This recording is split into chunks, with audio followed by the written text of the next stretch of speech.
Welcome, everybody, to the Real Smoke Podcast with Mick and Charles, where we talk to real people about real cigars and enjoy some real good smoke. Before we go any further, let me introduce my partner. He is the West Tennessee captain of the TriStar Herf crew. He's Little Debbie's big brother. He's my brother from another mother. Put your hands together. Help me welcome my partner, Mick. What is up, everybody? What's up, Joe?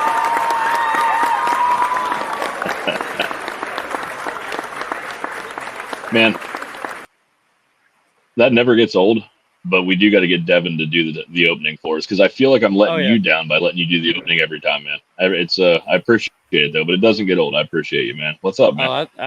I think it's freaking hilarious because that's what I do right before the show starts is figure out what I want to leave in or what I want to leave off.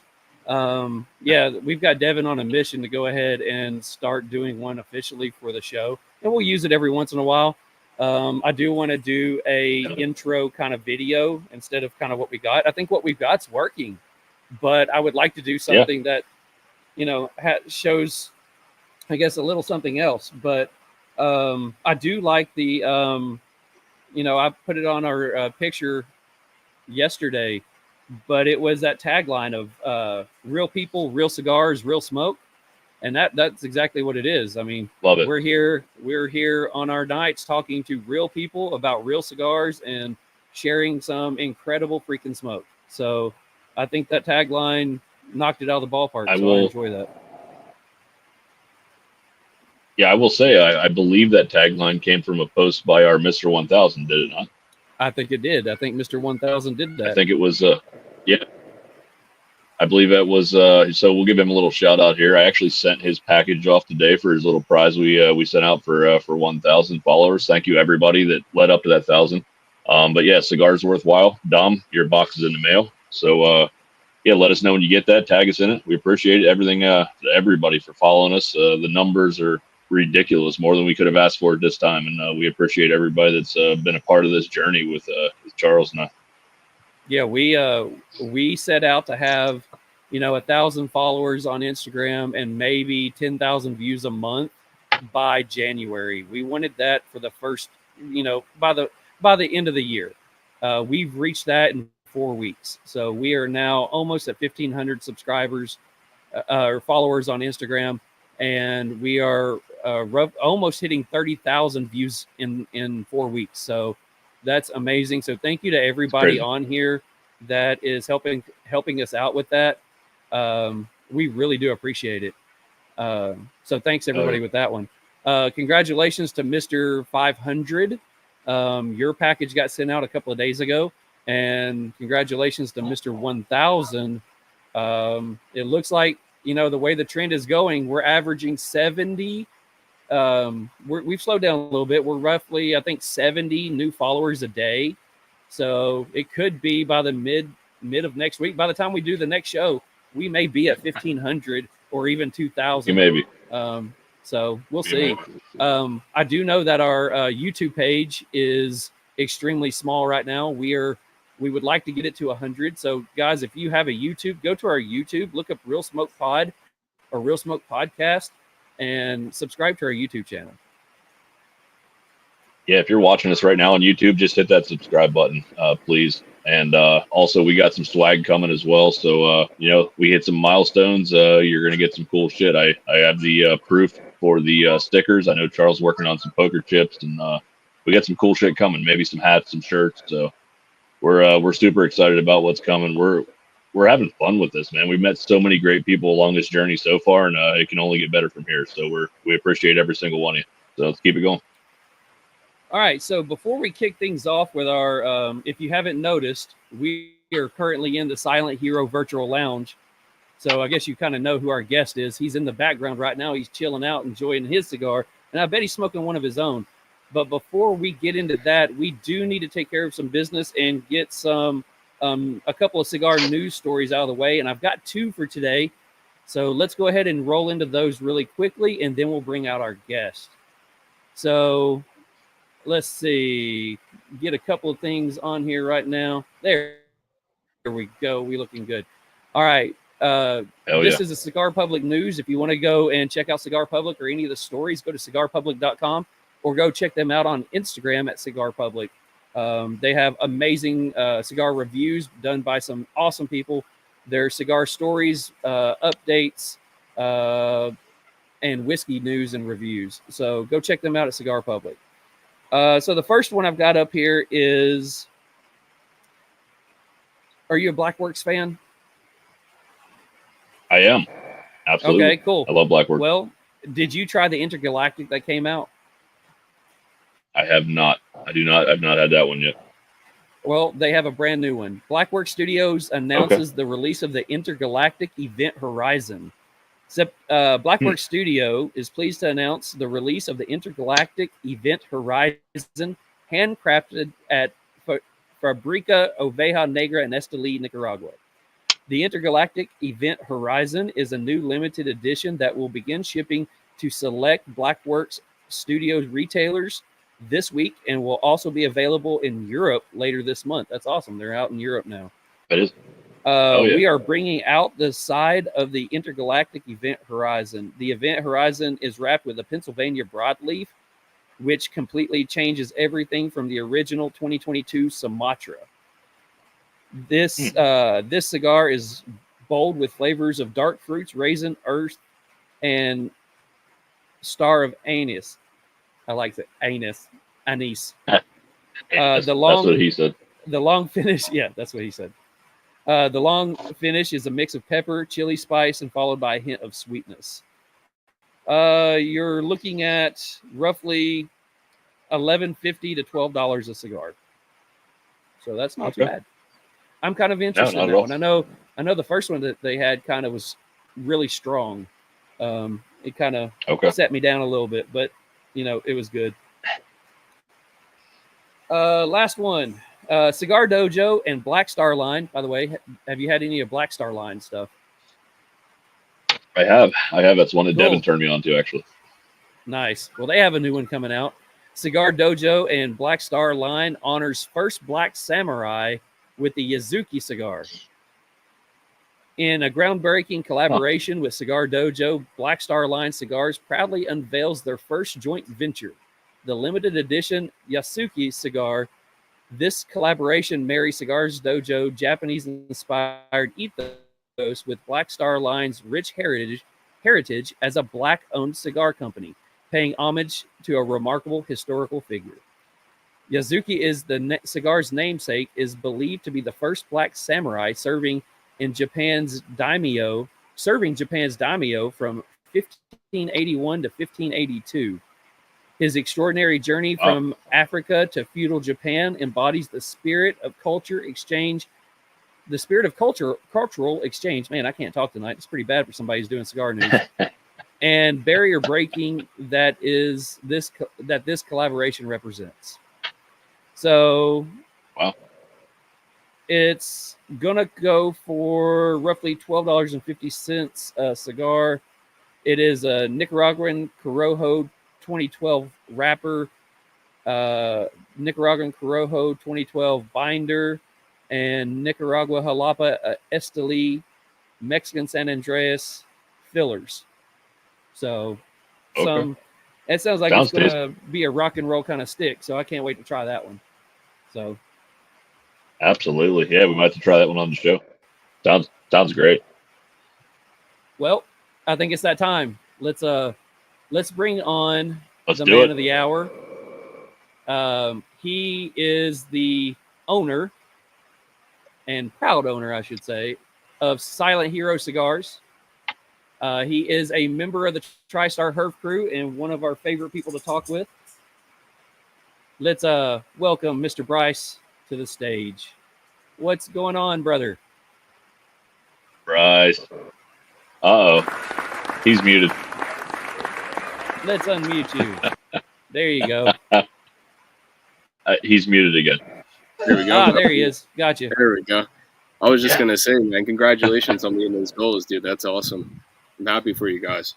That's That's Oh, great. thank you. Thanks. Yeah, it's been super quick, man. Like we'd never expected. Like we know a lot of great people in this community and in the industry, but we never expected it to blow up like it did. Like I'm running the Instagram page, and dude, it every day I'm like, holy shit! I come out from work and I have way too much to keep up with. It's ridiculous. But I hope I didn't miss anyone. Thank you, everybody, for real. It's been incredible so far. Like I can barely keep up with it. Yeah, that's a good thing, man. You know.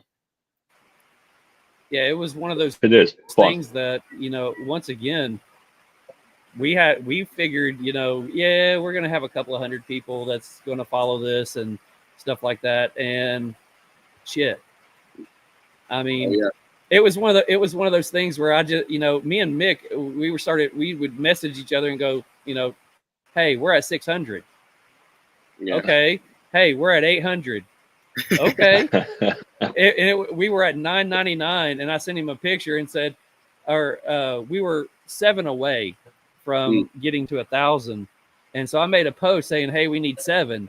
Well, all of a sudden, 20 people unfollows the page. Yeah. So now we need 27. Yeah. And I was like, okay. Before the date was out, cool. though. But within 3 hours, we had that 27 and 150 more. There you go. Yeah, it's crazy. Crazy. So Bryce, get started, yeah, go ahead.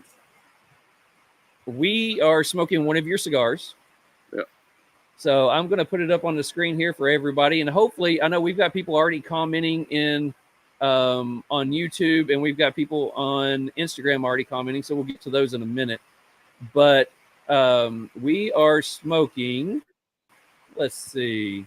Well, I can't get the comments.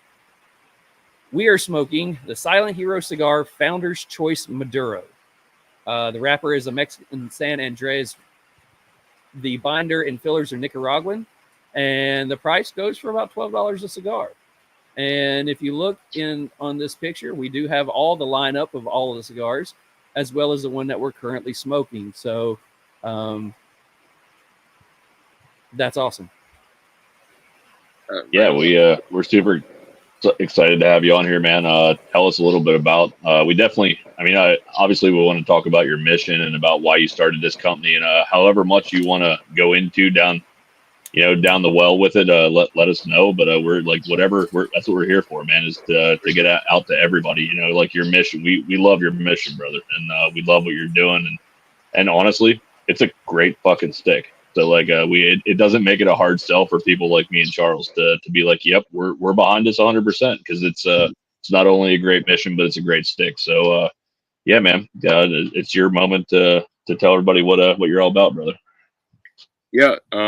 So yeah, Silent Hero Cigar. It was a way for me to really give back to the veteran community. Specifically the veterans that have PTSD. I kind of noticed that big gap when I got out of the Army myself, and was dealing with it myself as well. And it was something that I wanted to kind of do even when I was in the service back in 2020, and got out 21, was really starting to kind of have that itch. I wanted to get it going, and started taking the research side a little bit more seriously. And then, April, I formed the company of this year. And then August, I started selling those 5 core lines, the Candela, the Connecticut, the 2 Habanos, and the Mexican San Andreas. It's amazing. Yeah, That's awesome. I think we all know someone that's been in the military. I was not, but a lot of my family was. My dad, my brothers, and man, it's something that's really come to light recently with mental health and the PTSD, and it's a lot, and we fully support it, man. And it's awesome that you found a way. It's kind of an outlet to to reach a new community, and kind of talk about it. Yeah, and it's a very that was the thing with my wife. She was like, it's a very taboo thing. Like, are you sure you want to kind of stand out there and take that on? And I was like, you know what? That's fine. I'm not fazed by it. You know what I mean? If that means I can help my brother or my sister out, that's all I really care about. Hell yeah. Absolutely, man. Yeah, we like, again, we love what you're doing, and it's amazing that you started so recently, and the sticks are so good. Did you play a role in, like picking out the binders, fillers, the wrappers, like kind of what you wanted in the cigar and in the line? Yeah, and especially with the Candela, you really have to get picky. You really have to pay attention to what that blend looks like, because people that are diehard Candela smokers, they love that wet grass and they love that hay, and it's just overwhelming to most people, including myself. Yep. And I kind of went at it with the approach of, I want to bring people back to Candelas. All cigars have their own different niche, and if you do them, it's just like everything else. If you do them the best that you can, and you kind of go out there and try to get some people's feedback, if you can bring people back to a certain blend of cigars, you got something right. And that's really what we've started doing with those Candelas, really making sure that you're getting a little bit more of that green tea on the retrohale, and that's the main focal point. You're not getting that wet grass and hay, punch right to the mouth. And it's really like that throughout all the core blends that I have. The Connecticut, when I smoke a Connecticut, yes, it's traditionally going to be a lighter stick than a Habano or Maduro, whatever. But I wanted to know I was still smoking something. My flavor palette is usually a really dark Maduro, like a double wrap Maduro with a lot of Ligero in it that gives you a nice punch. Oh yeah, my man.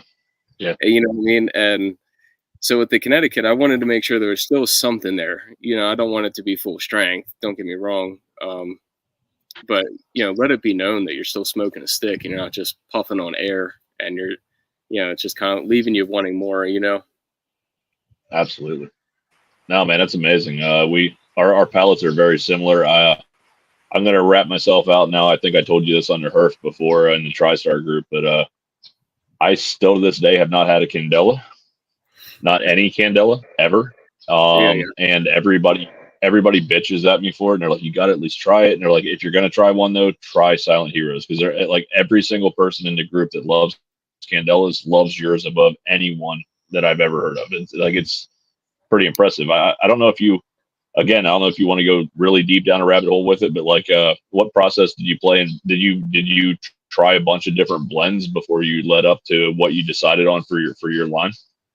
Yeah, it was really just kind of interesting. I think the main thing that really makes mine step out away from other people's is really that green tea. I mean, you're just, okay. It's nothing similar to what you've smoked before. And I've constantly have heard that, and I constantly have always thought that, even when I started blending that, or picking that blend, because love it. I had tried some other sticks as well, and it really was just coming down to the little, intricate things. And I tried a Nicaraguan Puro, and that was just just an assault to the mouth. And then started playing around with it, and then found the Indonesian. Indonesian is actually what really helped out. Okay. You do have geese. That's great, man. You hear him now? Fucking geese. Oh, yeah. On the other side of that, though, there's a hell of a sunset back there, man. I don't know if you guys can see that. It's pretty great. But no, man, that's incredible. Charles, I kind of took over there for a minute. Hop in there, brother. I'm just hanging back. So, let's back things up a little bit. First, what was you doing before cigars?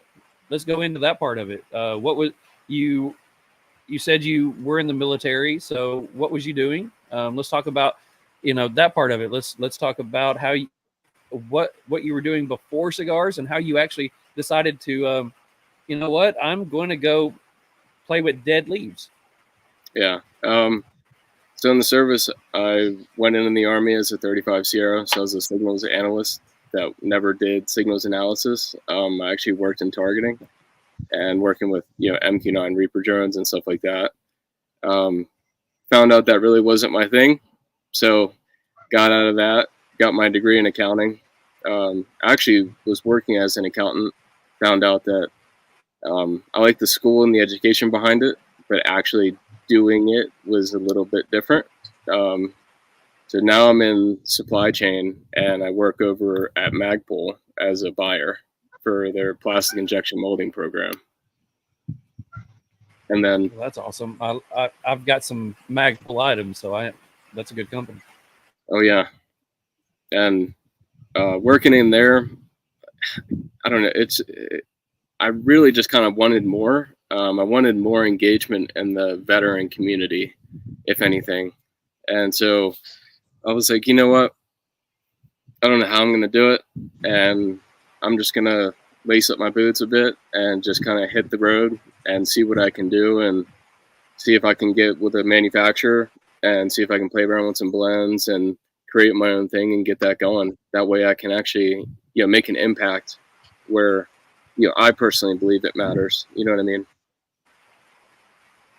So did Absolutely. you go into cigars with the thought of, hey, I want to do something to give back to veterans or support a cause for veterans, and I think going and doing cigars is going to be the great vehicle for that? Or did you go, hey, I've got a really high interest in cigars.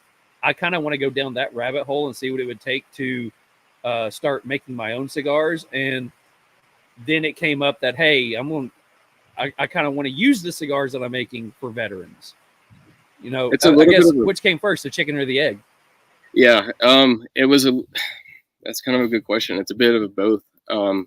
Before I started the company, that was really the forethought on my mind was, what can I really do to get out there and make an impact for veterans?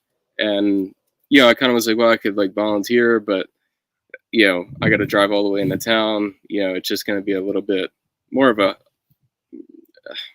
not a headache. That's not the right word, but a little bit more involved, if that makes sense. And like coming home real late at night and, all that kind of stuff. And so I was like, okay, well, I love cigars. It's a deep passion of mine. It was a really big hobby for me. That was like an outlet as well.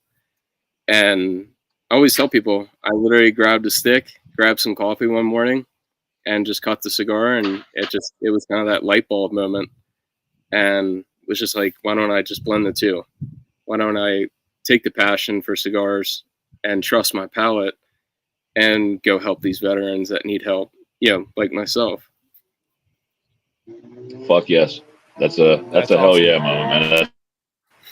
That's awesome. Hell yeah. Really quickly, I'm going to jump into a couple of comments. We do have people on here. Fernando says, what's up, brother? He's a TriStar Georgia Herf Crew guy. He also said that shout out to his brother-in-law stationed in Hawaii right now, Army Strong. Hell yeah. We do have we got quite a few people on Instagram right now watching. Kaylee says, great mission and thank you for sharing your story. That just happens to be Mick's daughter. So, that's awesome. She's on here and supports us big. Cigars with Big Al. I love the fact that I can support a great mission while doing something that I love at the same time. Could not have stated that any better. That's how we feel, man. But, Absolutely. No, it's all good stuff, man. So little off sub. Oh, good. I was just going to say, so now you've got this idea that I want cigars. I want to make some cigars. I want to start a brand. I want to give back to the community.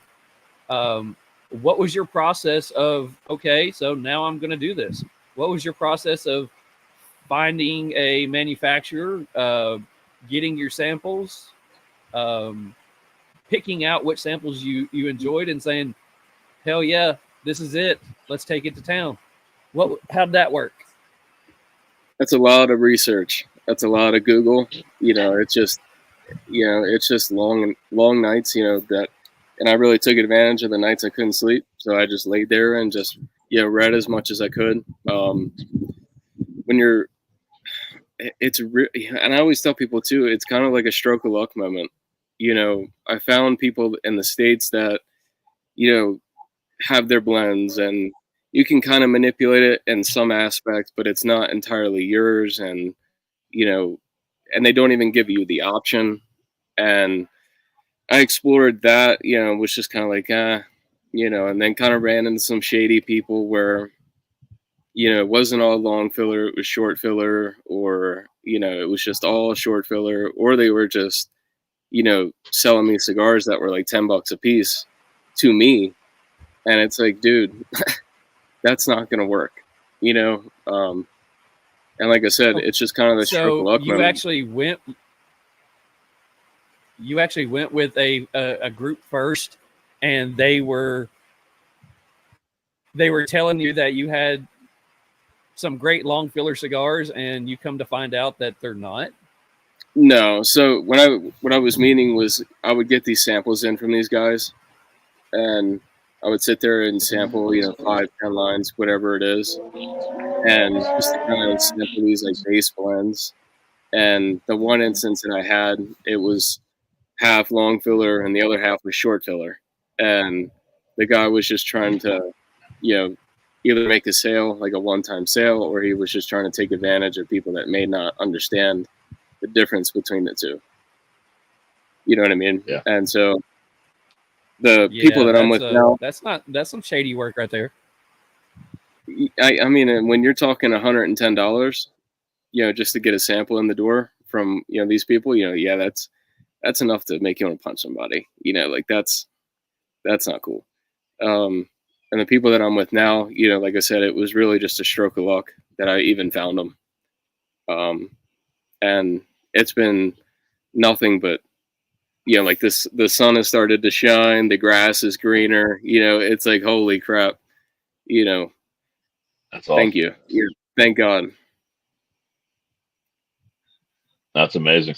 That's a great, when things come together, man, there's not much of a better feeling. It's awesome, brother.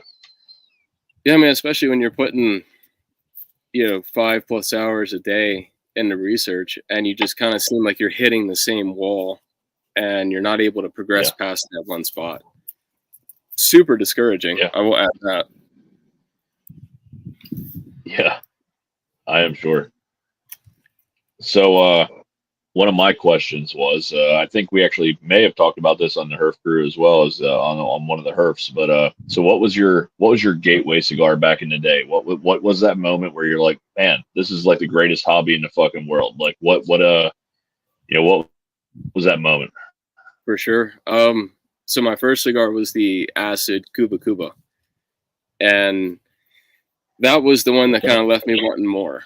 You know, I had the infused and all of that, and I was kind of like, you know, I don't really like the sweet infusion, but I can kind of get the hint of the tobacco behind it. And from that point forward, I just kind of dove headfirst and went back to the lounge and was like, hey, dude, I don't want any of that infused, but do you have like a sampler or anything like that that kind of shows me from like light to all the way to the dark? And from that point forward, it was just kind of like opening up Pandora's box. You know what I mean? Yeah, we all have that moment, man. It's like you find what you love and then you build from there. And man, it's been such a journey even for me. Like it's literally been 3 or 4 years that I've really been a cigar smoker. You know, I've smoked cigars on and off with camping trips and fishing and stuff like that over the years. But man, making it a regular thing where it's kind of like a ritual and with my friends and my family and you know, the TriStar crew. And it's just, there's something to it when you find that niche where you find that one cigar that you love and then you kind of build off that. And it's amazing. 100%. Yeah. I always tell people it's just as important to know what you like versus what you don't like. That is the biggest thing.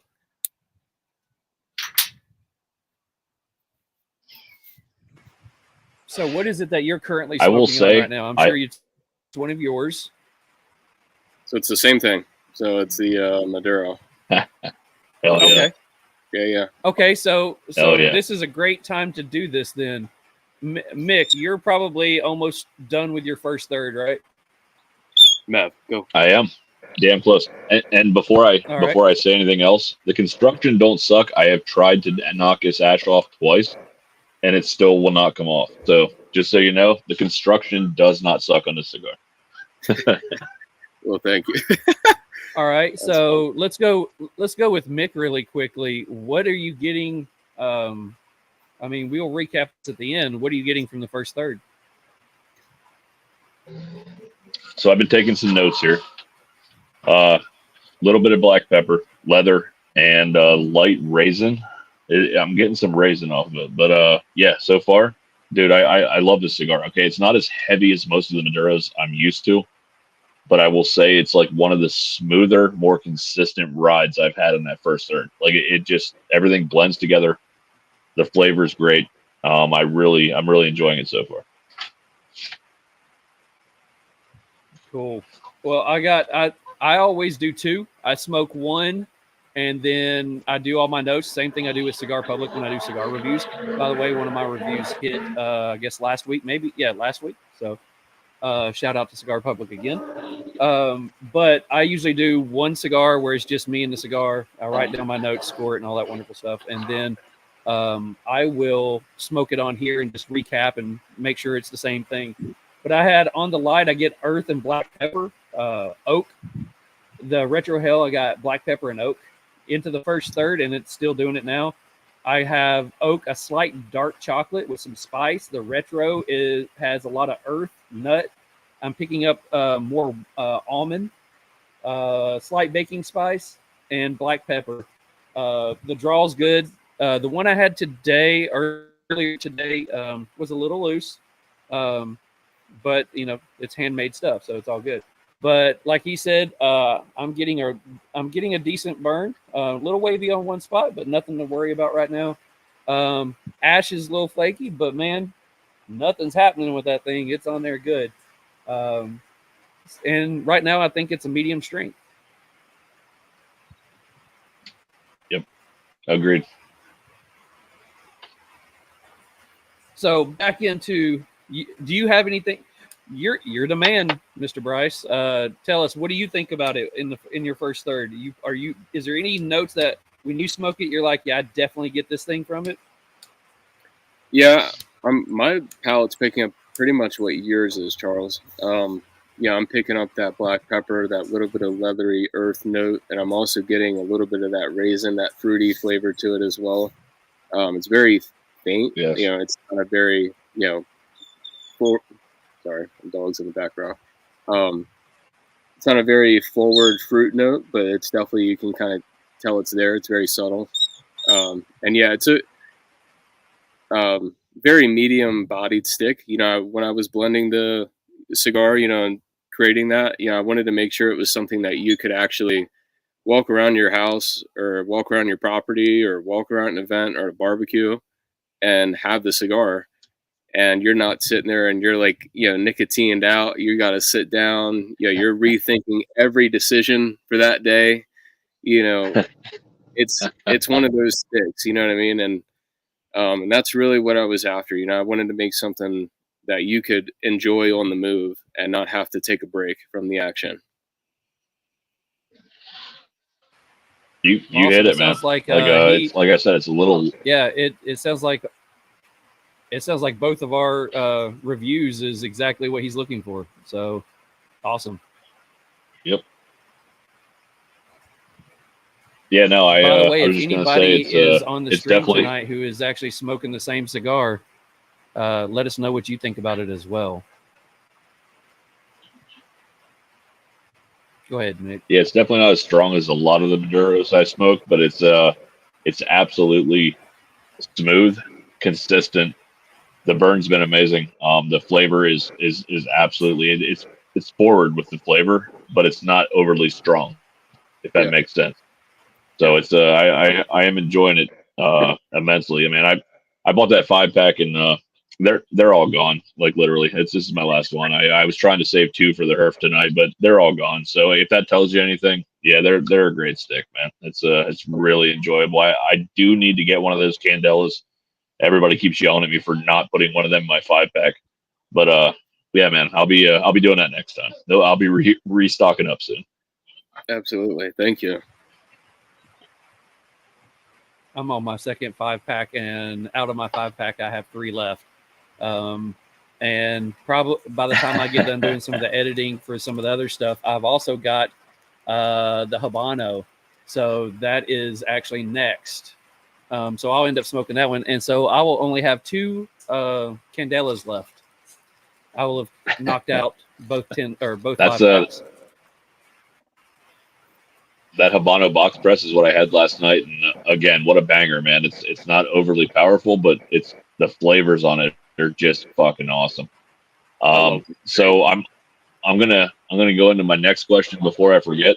Oh, thank you. Yeah, I'm gonna go into the next question before I forget. What? Jesus, now I need to get my damn notes.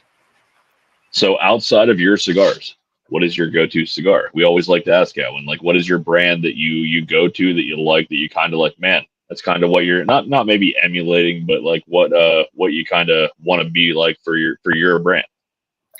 Yeah, I really, my all-time favorites are definitely in that My Father series.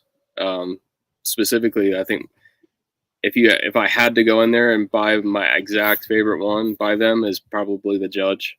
That one's a rock star to me. You know what I mean? And just that whole My Father, company, I love their branding. I love, just everything about them in a sense. And it's not the fact that I want my cigars to replicate, because to me personally, I think that it would be a really hard, tall ask, if you will, for me to kind of get to that point right now. But they're the epitome of what I think that top echelon is, and that's where I'm trying to. Amen.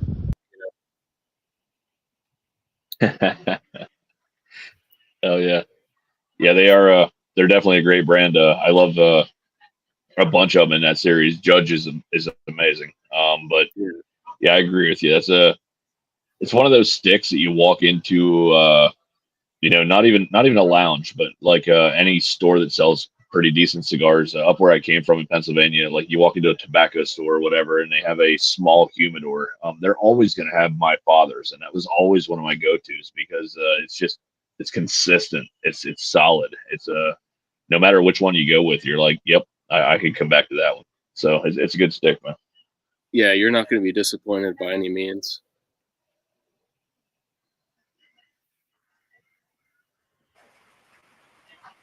So definitely. You're currently in Wyoming, correct?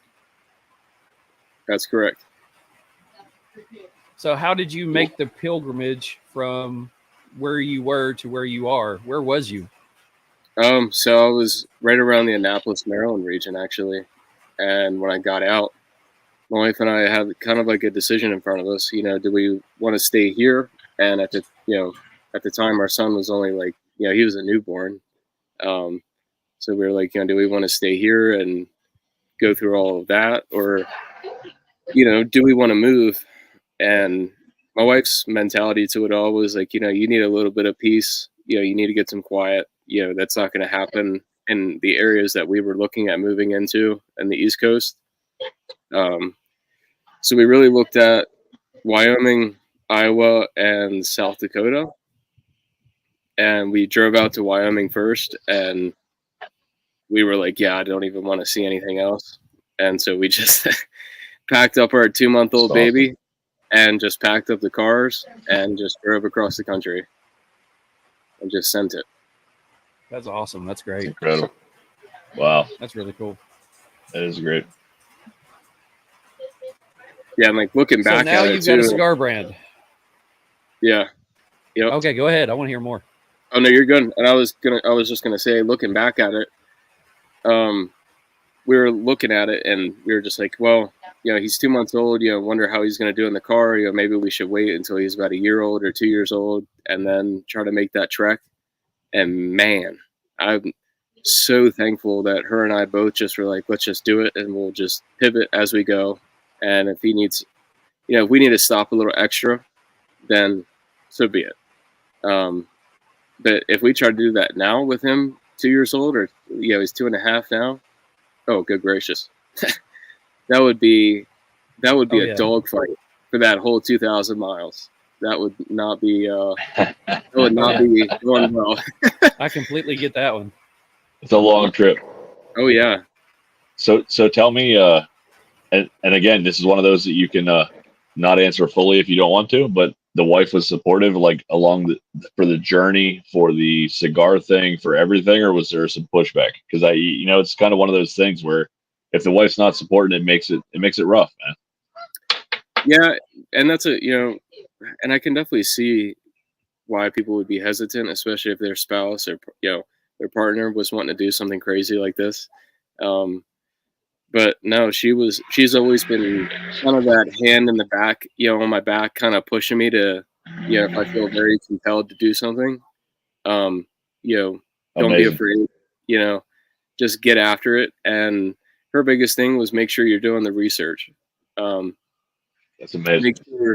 Make sure if you're going to bring cigars to the table, and that's why I hold my sticks in a very high standard, because in my eyes, I'm representing veterans and veterans with PTSD and trying to be an advocate for people like that.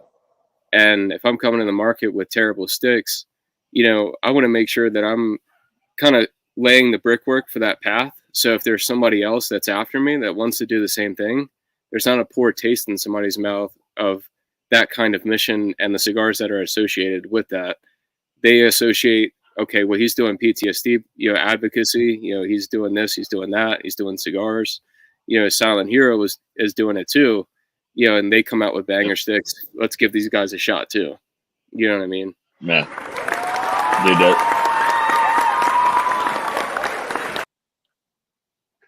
man, we could not agree more. I'm talking for Charles now too. I do have a little rum in me, so bear with me. But honestly, like that's why we fucking love having you being a part of TriStar, making fucking awesome sticks, and just being an amazing dude, man. Because and dude, it sounds like your whole support group is really what you need and what all of us fucking need in life, man. It's because you need that person backing you, just saying fucking go for it, but do it right. You know what I mean? It's amazing. And I always tell people too, like, especially when I go to events and stuff like that, my support group or my support system rather is manufactured. Minus my wife, but I mean, I've got a very large veteran support group that's sitting behind me as well, kind of cheering me on and pushing me forward as well. So I mean, without my wife and these other veterans that are seeing what I'm doing and also giving me that kind of push forward, it would be extremely challenging to make something happen if you're just trying to rough it yourself. Man, we could not support you more, man. We love what you're fucking doing. It's absolutely amazing, and just you're such a down to earth, awesome dude to talk to, man. It just makes it more fun and part of the TriStar group. Like, I mean, come on, man. Like, what more could me and Charles ask for? It's amazing. No, and thank you again. I will say this, that it's one of the things, like you were talking about, you've got, your support system behind you.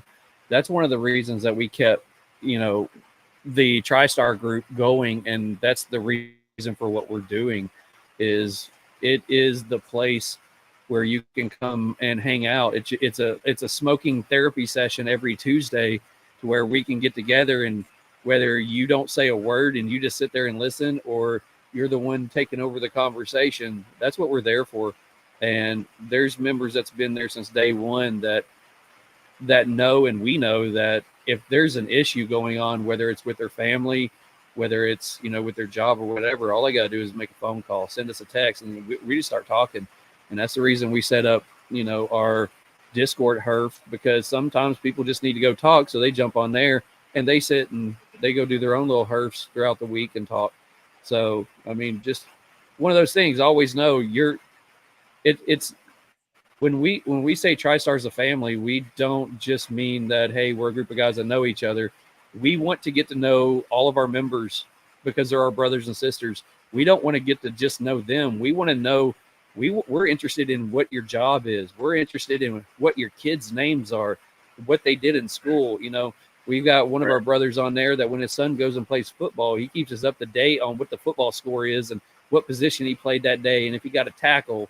and we're cheering them on. We got, some members that just had some surgery, and, we make sure that they're informing us that, they, how they are. They just came out of surgery. How you feeling? Keep us up to date. I mean, we're not just the club that's there to have a cigar. We want to get to know our members. We want to be a family, because coming from mine, I'm not too close to my blood. There's been issues there. I am closer to my brothers on here than I am my blood. And, they say you can't pick your family. Well, I choose my family every week right now. And I'm excited to have you a part of it, because I've enjoyed getting to know you and your mission behind it. And I would actually like to segue into that, the mission. I do know that, you give a proceeds out, a portion of the sales of your cigars to different organizations. So,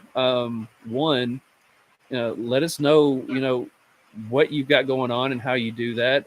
What organizations you would like that you're either given to or would like to start giving to, and what your thoughts and purposes behind that is. Because I know that, we met over, this is a cigar that gives back for PTSD. I would love for you to talk about that one. So let us know, that part of it, because I'm sure there's going to be a lot of people on here that are going to go, hell, I didn't know I was going to try his cigars, but now that I know he's doing this, I'm going to order a box. I'm going to order a 5-pack. I'm going to order everything I can. So, right. So yeah, I mean, and it's not even just cigars. So what we end up doing is having, we have stickers now. We're working on producing T-shirts by the end of the year. So it's 10% of all, everything that you buy on, from my company. 10% of all of that goes back into these organizations that help veterans with, PTSD.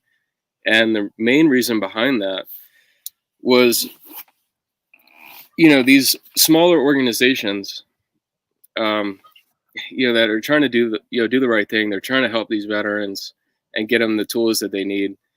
When you start getting into these smaller groups, the funding is the big issue. And then when you get into these bigger organizations, it's not so much the funding anymore, it's the wait list.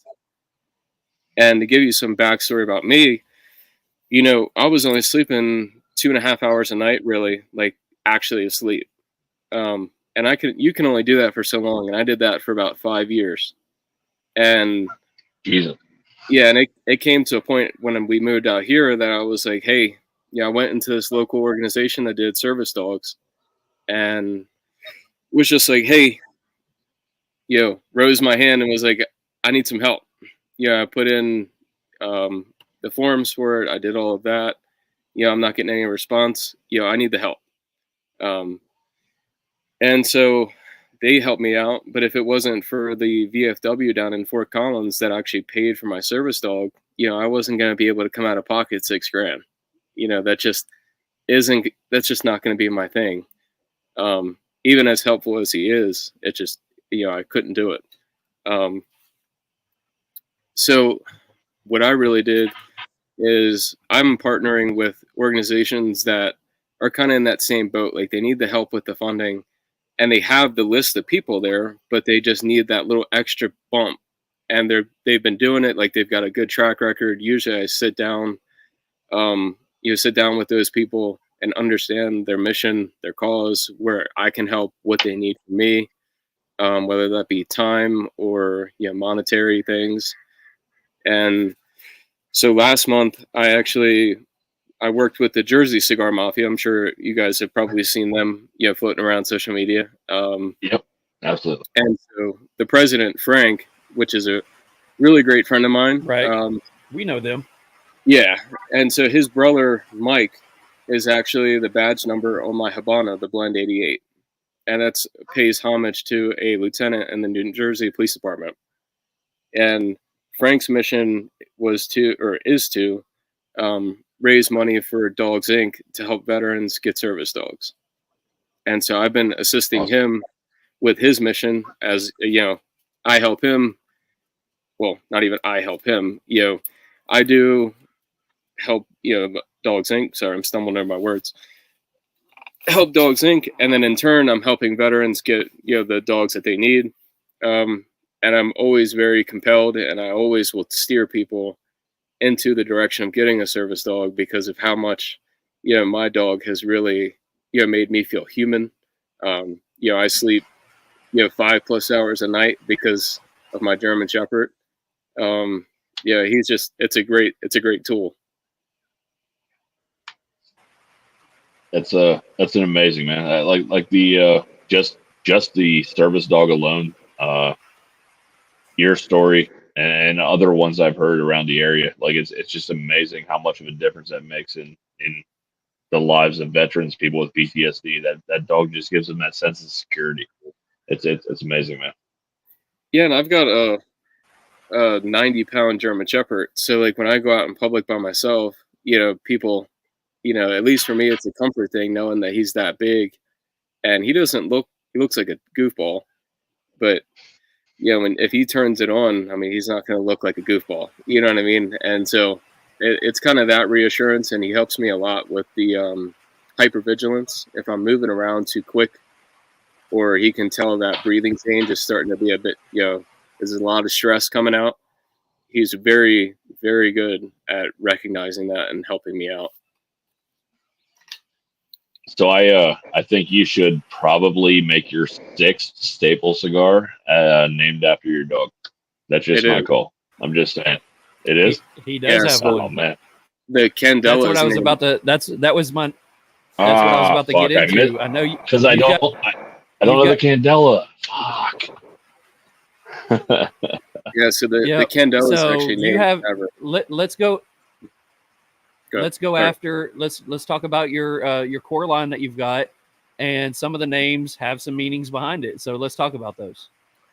Yeah, so the Candela is a Indonesian wrapper binder, Nicaraguan filler, named Maverick, obviously. So that's named after my service dog, and that's also named after my kid. I always tell people I had the kid before the dog, so it was just kind of luck of the draw that I got, a dog named Maverick, and he's only 1. So, when I got him, now he's 2. And then the Chachi. So a good buddy of mine that I met when I was in the service, worked with him for about a year, and then he got stationed in Korea after that. His brother was a combat veteran, well, not veteran, but he was in combat, came home from leave and ended up, losing his battle to PTSD. And so to pay homage to him and his family, I ended up naming the cigar after him. And that's an Ecuadorian Connecticut with a Nicaraguan binder and filler. And then my 2 Habanos. So I have the Blend 88, and that pays homage to Lieutenant Mike Felice for the New Jersey Police Department, and my good friend Frank, helping his family out and getting the story behind Mike is actually really incredible, and it's super impactful and hits home for me heavy. He struggled with PTSD pretty well, and he was very intimate with it, but he went on a podcast called The Suffering, and he was a PTSD advocate himself and did that for a while. And, they just didn't know that he was struggling with it to that extent. And so to pay homage to him and, respects to him and his family, that's something that we have going. The box press is we call that the legacy press. So what I tried to do there was pay, the legacy of people that have fallen to PTSD and the legacy that people are setting for having PTSD that are still living with us. Kind of a way of saying, your story's not over just because you have this. It's actually the beginning, and you can use it as a vehicle and to help you drive towards, better things if you let it. You have to reframe it, but it's there. And then the Founder's Choice is self-explanatory. That's just my favorite out of the core line, which it was kind of a toss-up between the Founder's Choice for the Maduro or the Candela, because I thoroughly enjoy the Candela a ton. I love that stick, but I also really enjoy the Maduro. So Well, two I'll just things. put this out here since Mick has never tried the Candela. Everything that you said before about the Candela is spot on. That's the usually before I tried the Candela, I already knew that I was going to buy another 5-pack, and it was like I'm going to load up on some of the Maduros. The Habano's good. I'm not a big Habano guy. I tried the Maduro, enjoyed the Maduro, so I was going to load up on them, and I figured if we got you on here, me and Mick both would smoke the Maduro. I smoked the Candela, and it was like, okay, so now I'm splitting up between Maduro and Candela because I enjoy a regular Candela. I like the grassy note, but what I loved about the other one, I'm a huge green tea fan. Yeah. And I got that green tea note right away. So I went to the refrigerator. I happened to have an Arizona green tea in the refrigerator, and that's what I paired with it. And you take that Arizona green tea and you take that Candela and smoke and drink them back and forth. It is the perfect blend of just, I'm going to sit down, relax, and enjoy. So because Mick has dropped the ball and he just he refuses. I think that's what it is. He said, I refuse to get that cigar. No one's ever going to make me get that cigar. I think that's what it is. Time out. You think that's what it is? See, we're in agreement. Time out. So my first Candela ever will be yours, Bryce. I promise. So my next 5-pack order, I'm going to put 2 Candelas in there, and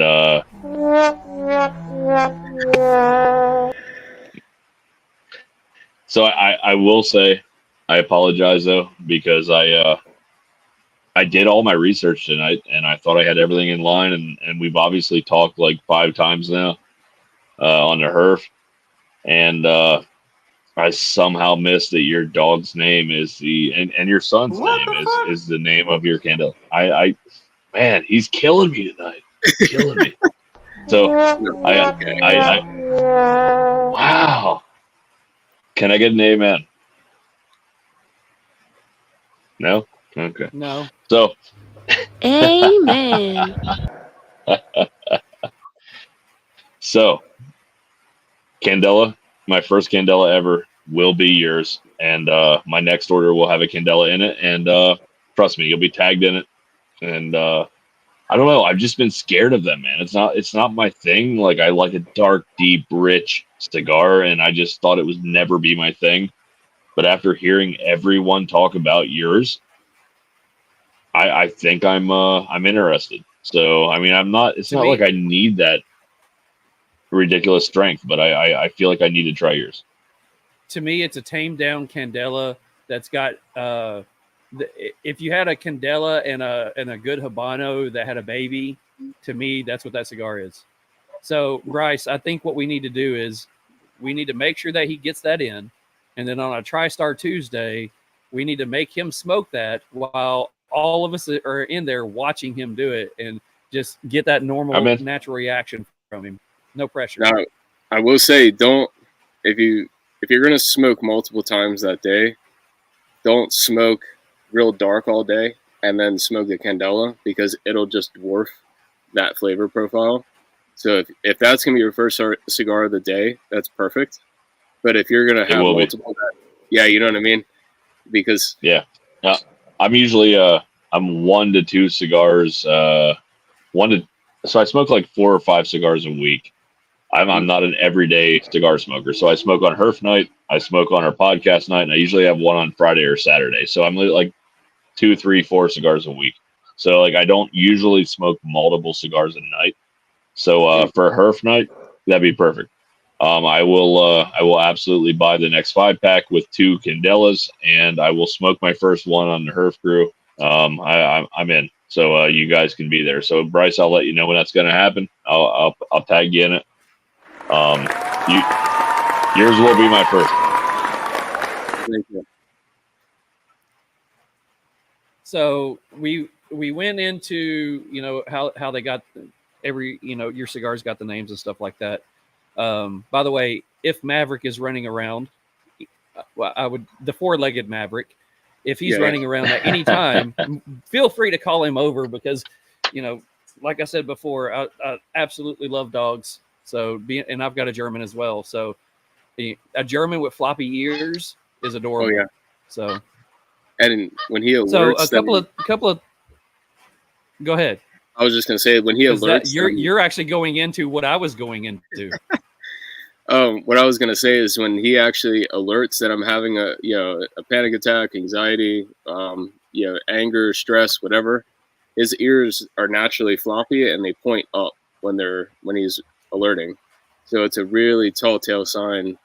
And he's alerted on other people when I've taken him places, and that's always been fun. That's where I'm going. Yeah. Well, I'll let you steer then. Okay. So we've talked before, of course, and I've heard stories from you, and you've got two really good stories that I could listen to you tell other people multiple times. And the first one is being out in public and somebody asks about your dog, and all of a sudden Maverick alerts on that person. So I'll let you go into that one. Yeah, I love that. I mean, to me, that is the epitome of what that dog's life job is for. Yeah, and so it's really funny because now looking back at it, I first had him for about a week and a half, I believe, and it was the first time in a long time that I had went out by myself and took him to Lowe's and go through the door, and there's this guy, he's heavily tatted up, whatever, and I'm standing there and I'm kind of trying to decide where I want to kind of putz around in Lowe's and figure out. And this guy comes up and asks, if he's a service dog and, what he helps me out with and everything. And so I'm just sitting there chatting with him. And then the dog kind of looks at me and his ears are up. And, I immediately kind of thought, I was like, I'm not having an issue. I don't know what he's doing. And then his head just whipped and looked at him and sat down and just kind of stared at him. And I was like, are you doing all right? And he was like, no. He's like, I'm actually pretty anxious right now myself. And, went into his military service and everything and actually sat there and pet my dog. And, his ears, when he's, he feels like it's done and you're good, his ears will come back down and he'll sit up and his tail will start to wag and do the whole, dog thing. So no, that was very surreal for me, holy crap. He doesn't just work for me, he works with everyone. He can get a gauge on everyone to some extent. It's not just me. Amazing. Dogs are just man. I mean, I know man's best friend. I'm pulling that line, but seriously, it's unbelievable how much they can sense and know about their owner and even anyone around them. It's just amazing. Oh, 100%. Jordan says, I'll smoke it with you, Mick. Let him know. And then he comes back and says, we all love dogs. Of course we do. We all love dogs. Yeah. We love you too, Jordan. John Llewellyn says, leading by example matters. Good people, sticks, and cause. Thank you. Yes. Thank you. That's 100% what Bryce is about. That's amazing. The other story that yeah, it is. The other story that I have that I liked was I don't remember if you said it was your first night that you actually got good sleep or what it was, but it was the fact that you get woken up by Maverick because Maverick knows while you're trying to sleep that something's going on, and he alerts and wakes you up to basically make you relax. Yeah, and so literally I'll give you some backstory on that too. So my wife was attacked by a dog when she was a kid, so she didn't like big dogs, any of that kind of stuff. Maverick is definitely the first big dog that she's ever had in the house, been around for more than 20 seconds. He's pushing that limit. And so the compromise I had with my wife when I first got him was I told the organization, hey, can I take him home for the weekend and see how my kid does with him, see how my wife adjusts to him, and just see how he is with me. And they're like, oh, sure, sure. Literally that first night, I go to lay down, and my nightmares are pretty, I can always tell when I'm in one. And obviously everyone's had a nightmare. You wake up, your heart's racing, you're breathing, you're breathing pretty hard. And it's not just when you wake up, you're doing that in your sleep too, because your body's freaked out and scared. So he actually he could tell that I was having that problem, and I don't move around. I don't, I hardly talk in my sleep. And he picked up on that breathing change and that distress and woke up. And I mean, like I said, he's 90 pounds, and he hits you with his paw, and he pulls down with his claws. So he actually scratches you a little bit. And that little bit of pain is, at least for me, is enough for me to come out of that. And I woke up and I was having like a terrible nightmare, and woke up from that, and I could hear him like kind of shifting around on the floor because he knew he did well and did his job, and literally just started laughing because I was like, finally, I can deal with a little bit of nightmares, but if I can have some disruption in there and to let me feel comfort to go back down to sleep, that's perfect. That's money. And that's amazing. Woke up just laughing like hell and happy as shit, and went back to sleep. And and that usually happens once a night. He wakes me up, go over and pet him a little bit. He lays back down. Once he knows that like I'm kind of calm again, I go back to sleep, and I sleep through the rest of the night. That's awesome. Amazing. It's amazing. That's 100%, a testimony to the work that people like Dogs Inc. put into these dogs to make sure that they are equipped with all the training that they need to basically help save a person, because that's what they're doing. They're saving you from a life of torment, and they're saving, not to sound bad about it, but I mean, this is real smoke. This is real talk. They're saving the lives of people that if they didn't have that comfort, there's no telling what would happen to them. And dogs is a man's best friend, and these people are training these dogs to save lives. Oh, entirely. I mean, you can only take a couple, like 2 or 3 hours a night of sleep for so long. I mean, that it completely degrades your cognitive ability to focus, to think abstract, or just think in general, because you're in such a survival state all the time. And and he's I mean, he's just done wonders. I mean, I've been I'll tell you this, Charles, you appreciate this. I don't know if I've told you, but we went to a professional bull riding here in Cheyenne for Frontier Days, which is like a huge event. Now, bull riding. It's actually pretty cool.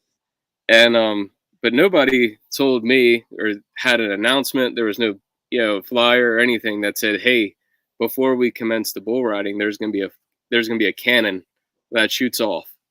And I'm in the front row, damn near on the dirt, and I'm laughing. I'm having a good time with my wife. I have the dog, and and she's asked me how I'm doing because, my back is to a lot of people, and I'm just like, I'm good. I got the dog. I've got you. We're cool. And I think her and I were bullshitting about something, and bang, just loud as shit. And me and the dog both, like, I think I caught him because he jumped up. I was jumping down to get cover, and we kind of caught each other. And without him, and without having that comfort from my dog, and knowing that I'm okay, he's okay, everybody's fine, I'm at a bull riding event, not downrange, I wouldn't have been able to continue that night for another 3.5 hours without him. I would have gotten up and been like, I'm done, I'm good, I'm not doing this anymore. I will sorry, go ahead. I was just going to say, he's a fantastic tool to have in the tool belt. Absolutely, No man. joke. I will. I'll jump in on that a little bit. So one of my best friends, it's going back like at least 15 years, but he was shipping off to Iraq for the second time, and I remember crying in his living room with him, because he's like, I'm leaving, take care of my family while I'm gone, whatever. Thank God he came home safe. Everything was great, and the first time we hung out, like just me and him, like brothers. After that, uh, it was awkward, and I remember it was around 4th of July, man, and somebody set off like a fucking whistler or like a I don't know, an inch, something, fireworks. Yeah. And I remember how he almost ran under the table. And to this day, that's what changed my mind on like we need to do something for these guys. You know what I mean? Like, this is unbelievable. Like, the guy that left didn't quite come home. Like, he came home, but like, it's not the same fucking dude. And I'm not trying to get too deep down a rabbit hole here, but like, man, that it changed my perspective on how things were. You know what I mean? Like, the same dude, I mean, I watched over his family. I took care of it and whatever. And I'm not whatever, but like, when he came home to the same setting, things were not the same.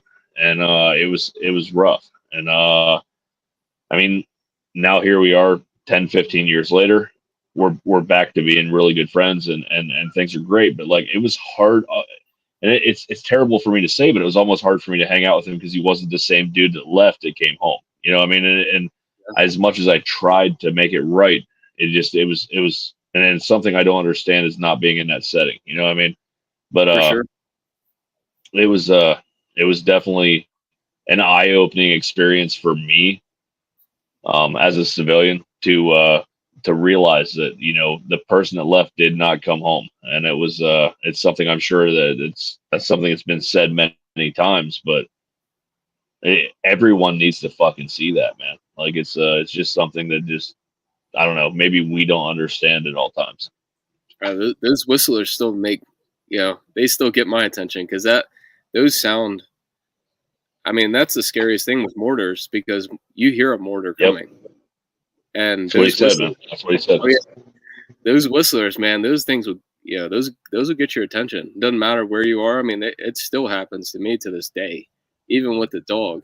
And, and having him, it's just kind of like, all right, I'm going to put him up in the bed or something, or I'm going to put him up on the couch, or, sit on the floor with him and chill out, because, I'm going to need a little extra comfort from my dude that night, Yeah.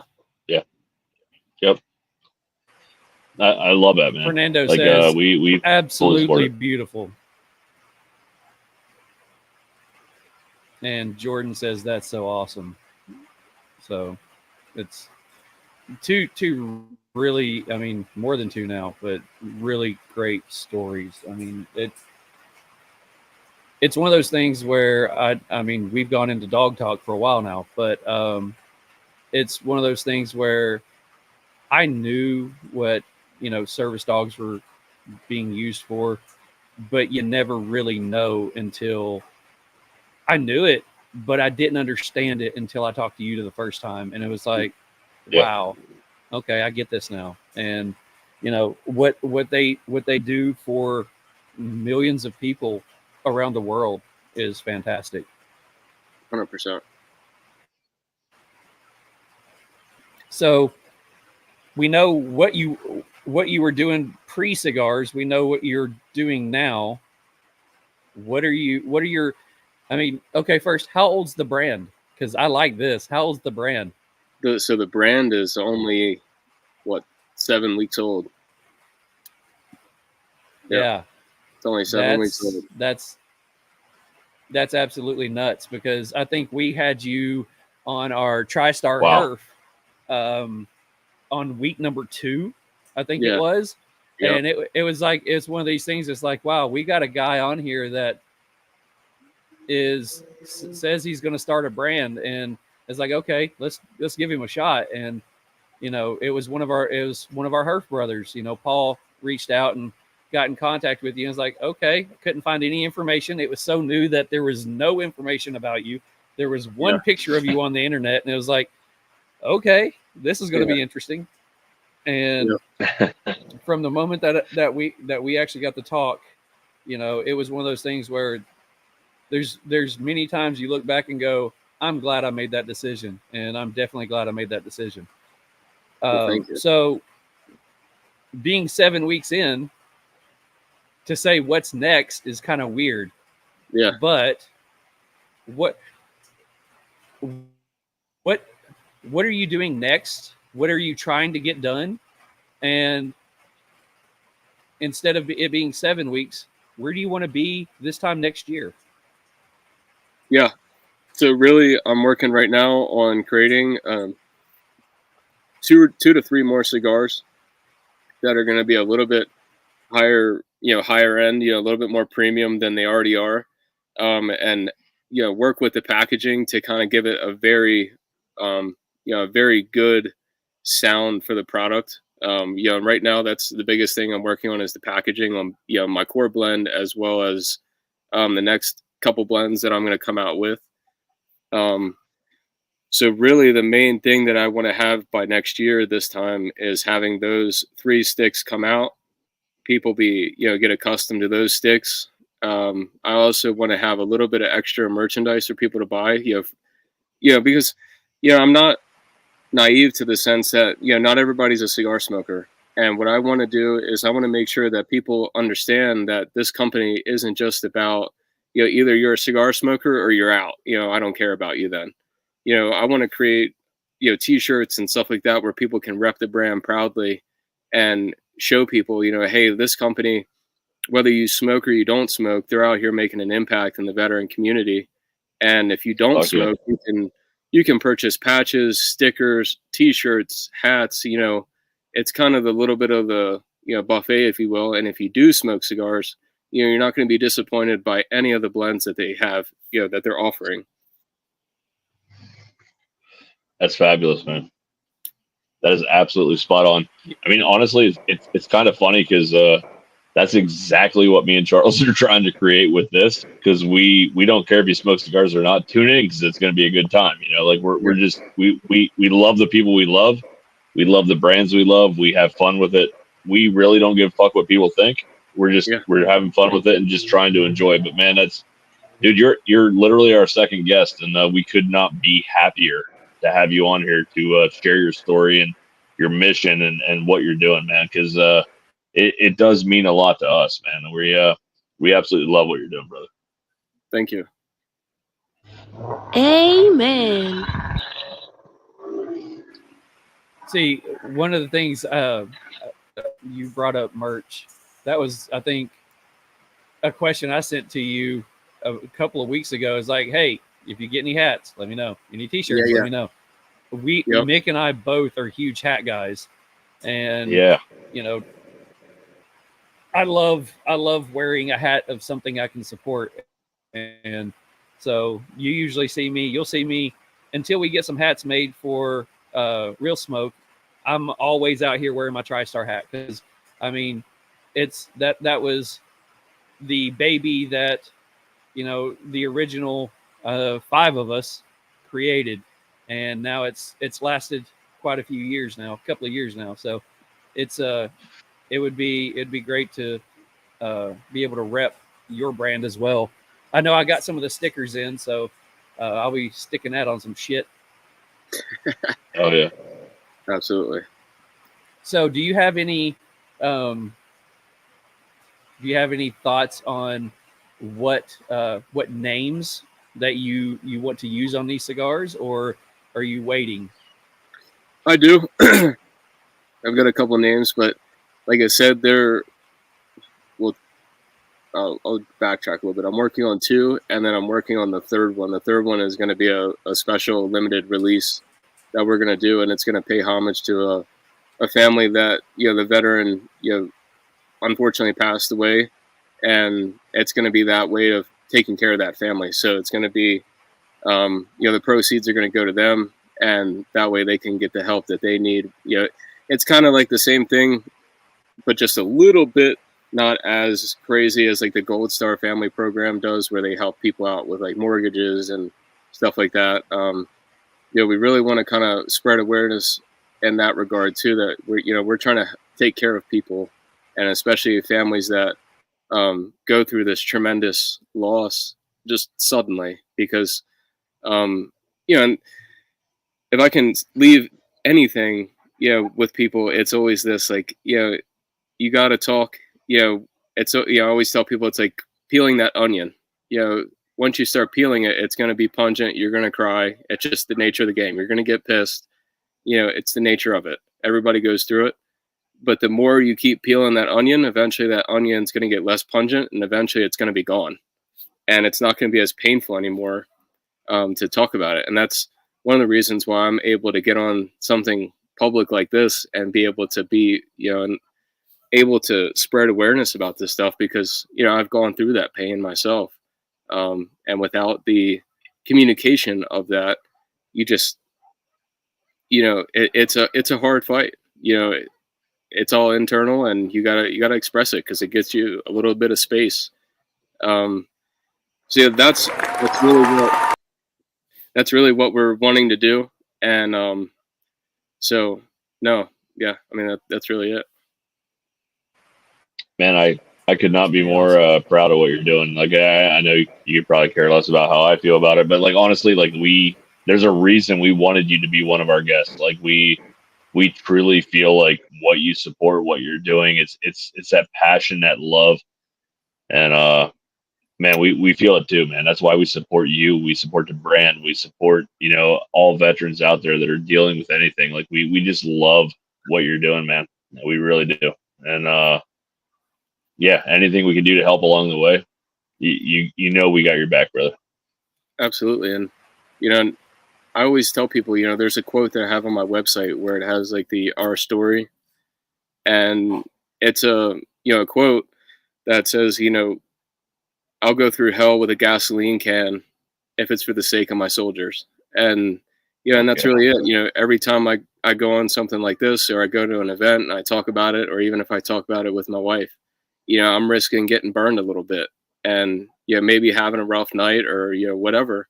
But like I said, if it's a matter of helping my brother or my sister out, I don't care, man. Give me all the smoke. If what I'm saying makes somebody go and seek a little bit of that help and take that next step, dude, I don't care. I'll never sleep again, if that makes sense. Like, Can I get an amen? Hell yeah. That's really it. Yeah, man. Can I get an amen? I know it's a little different. I mean, I'm law enforcement, and I deal with a lot of shit, but like, it's my brothers are my brothers, man, for real. And we greatly appreciate everything. And like, until the day I die, man, I'll support everything you're doing, brother. That's it's just amazing. Thank you. Well, speaking of our brother Paul, who introduced us to this amazing young man, because I am going to say he's a young man, and I hate being able to say that he's a young man. That breaks my heart. But Paul jumped on here. He says, "What's up, fellas?" Paul was a fucking awesome time last night. I'm not going to bring that into it because it's totally irrelevant. But Paul was a great time last night. Save that for the Herf crew. But Paul was on fire. So Mick, before we let this awesome dude go, you want to hotbox some questions with me? Oh man, let's do it. Hotbox questions are some. So ready. We got 10 questions for you. You can go deep on any of them, or you can stay as shallow as you want. You can make it as funny as you want. Just whatever comes off the top of your head, spit it out, and we'll go from there. Gotta give him that hawk, and spit on that thing. Just saying. All right, so are you ready, sir? I'm ready. All right, Mick starts it off. Here we go. Favorite sports team? I do not watch sports. Okay, fair enough. Here we go. Say He's a Falcons fan. Oh, no. It's painful. 40 years of pain and agony, but here we go. All right. Oh, Question yeah. 2. Let's move on. All right. And I'm always waiting for this answer. What's your favorite cuss word? Fuck. Come on. Yeah. Okay. Yeah. All right.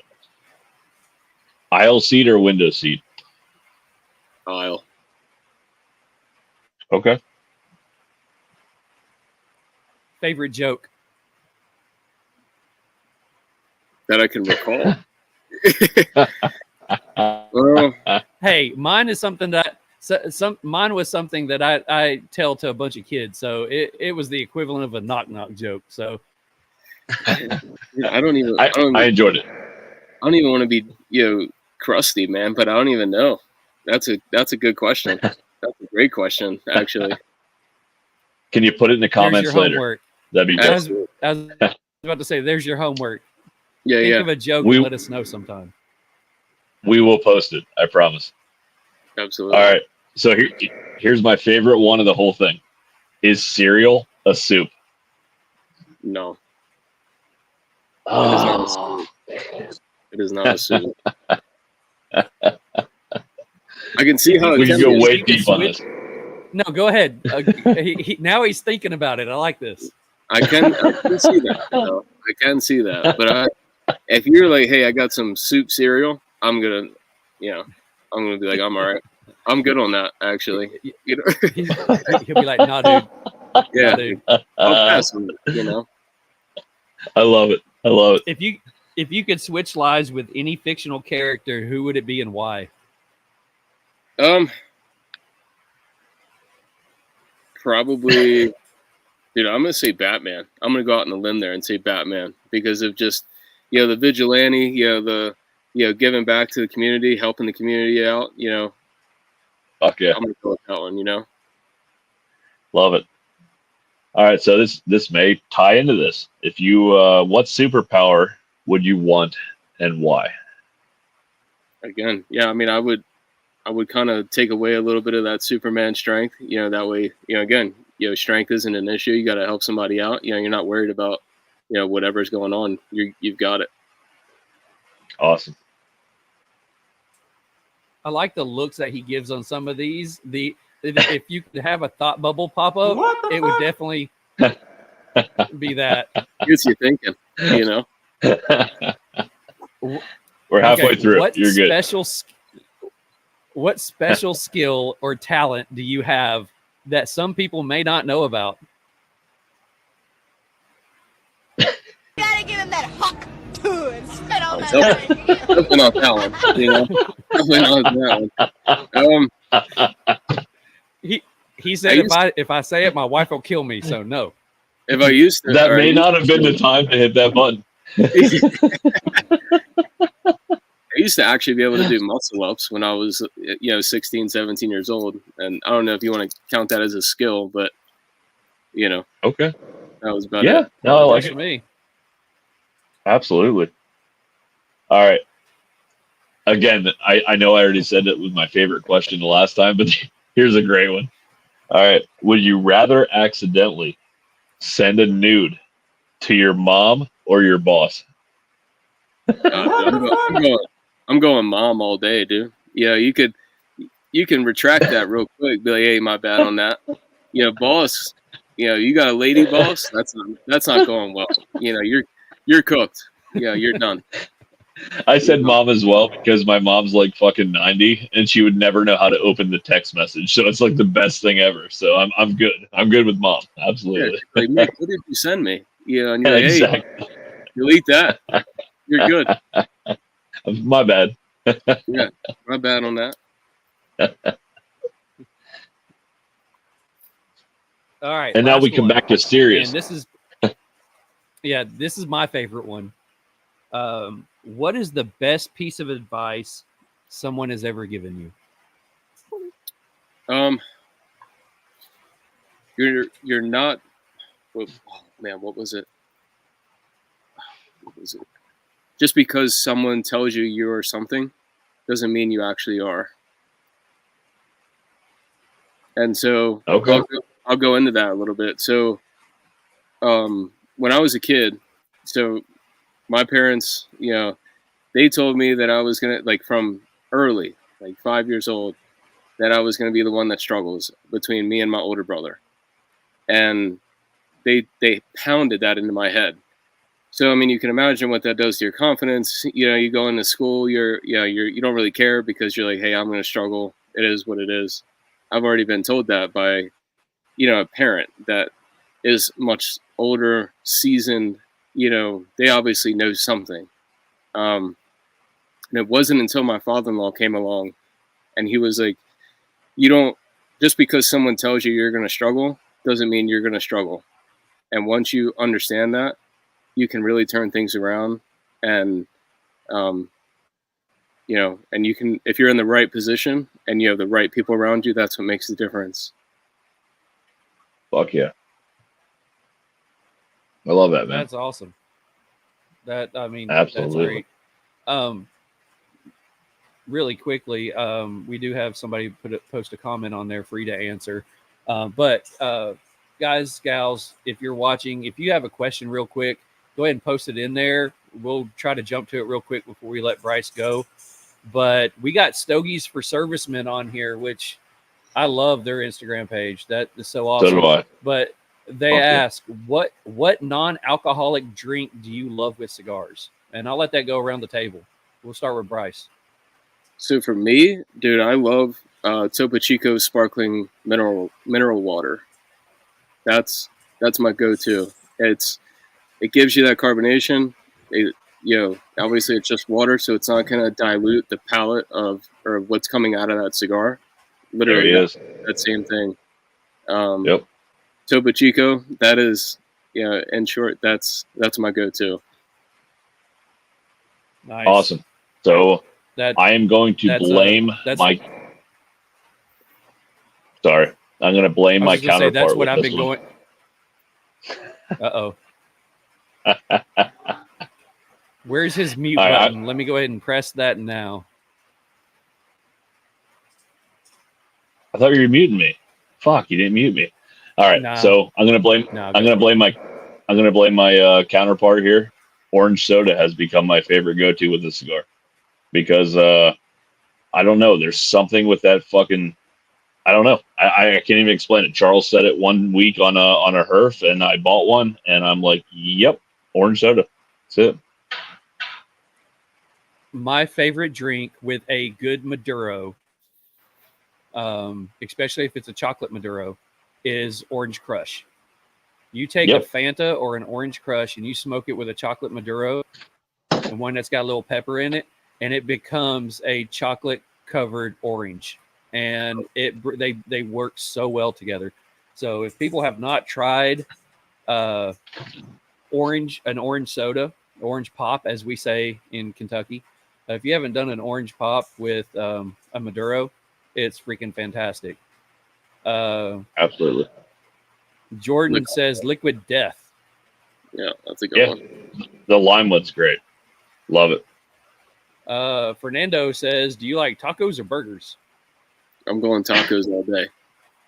Yes, sir. Hell yeah. Tacos all day. Hell yeah. Stogies says, if you have not tried it, try apple juice. I have not. Okay. Fanta or Sunkiss, both of them. I like both. My favorite is the Mexican orange drinks that you get at the grocery store. That has become my new favorite. Okay. So really quickly, our last little bit, and I'll let you chime in if you've got any. We post a question on our Instagram every week before, and it's our top 5. So it's basically, the top 5 of whatever. Last week was, what was last week? Top 5 things that piss you off. Things that pissed you off. This week we did, this week we did top 5 favorite patriotic songs. We did have a couple people comment. We had Cigars of Big Al said American Ride by Toby Keith. I guess that was our only one. So, guys, if you're go on our Instagram page, go fill that in. But do you have any favorite patriotic songs, Bryce? Any that comes to mind? One I used to love listening to with my grandfather was The Red, White, and Blue by Toby Keith. That's on my list too. Yeah, that one's more nostalgic than anything, I think. Absolutely. What you got, Mick? So Red, White, and Blue, I was also on my list. Proud to be an American, which I posted when I put the post up. I don't know if this counts. I used to kind of like wrestling. I don't anymore, like the WWE shit, like, because it's not my thing anymore. I know it's going to piss some TriStar people off, but not really my thing anymore. But, you know, does the Hulkamania song fucking count as anything? I mean, I kind of like that one when he came out. You know, it was fun. It was proud to be an American thing. So, but yeah, that's probably my three. I mean, and obviously any sporting event that, you know, is a really good rendition of the national anthem.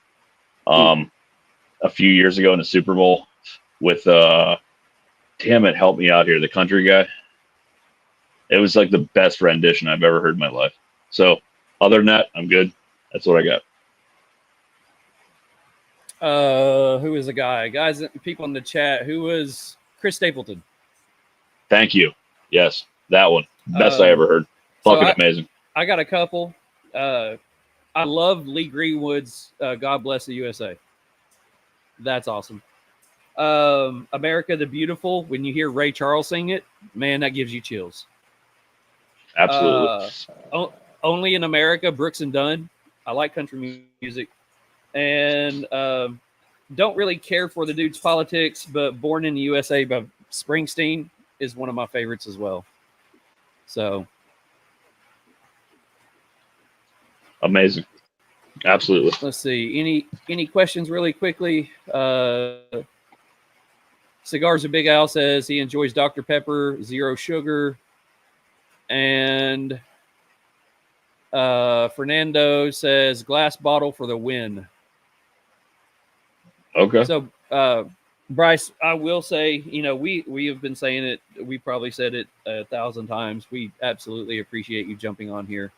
We absolutely appreciate you trusting us, TriStar, to jump in with us. And it's a true honor to still be getting to know you.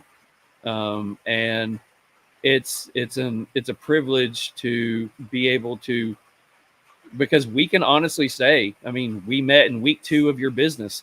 So we are on the journey with you, because as you come out with stuff, we're right there, and, you know, we're right there to help support it. We're right there to help back it, and we're right there to help smoke it. So it's an honor and a privilege to know you and to get to know your brand and to get to hear your stories. So I do want to thank you for jumping on here with us. No, thank you. Thank you. No, likewise, man. And, you know, and I always like to say, you know, if I can leave something, you know, for someone that's listening or someone that may listen to this, you know, if you're struggling with PTSD, you know, don't hesitate to reach out. You know, there's an immense amount of resources out there, and there's a lot of people that want to hear your story and hear what you have going on and try to help you out. And you know, and you'll see it all over my Instagram page, you know, posts and stuff like that, where it says one more day. You know, give it one more day. And if tomorrow isn't any better, say the same thing. You know, don't quit. You know, if you feel like there's someone that's not here, or there's someone that's, you know, there's no one here that wants your attention, or, you know, wants what you have to offer, you're wrong, man. You know, you're just in the wrong group of people. And keep trying, keep digging. You know, your story's not over. It's just the beginning, you know. Man, I don't have a whole lot to add to that, but I know when you first joined TriStar, we told you that, you know, every day we tell you guys, hey, good morning, or hey, you know, if you need anything, reach out. And I think it's generally the same kind of concept that we're all here for each other. And absolutely, when one more day, we appreciate everything you do. We appreciate everything, you know, the whole group, the TriStar group, Silent Hero, our podcast. Like we care about people, and we care about the cigar community. We care about everyone that, needs something to look forward to. And we appreciate everything you're doing, man. And we love your sticks. We really do. Thank you. Absolutely. So Bryce, one final thing for you.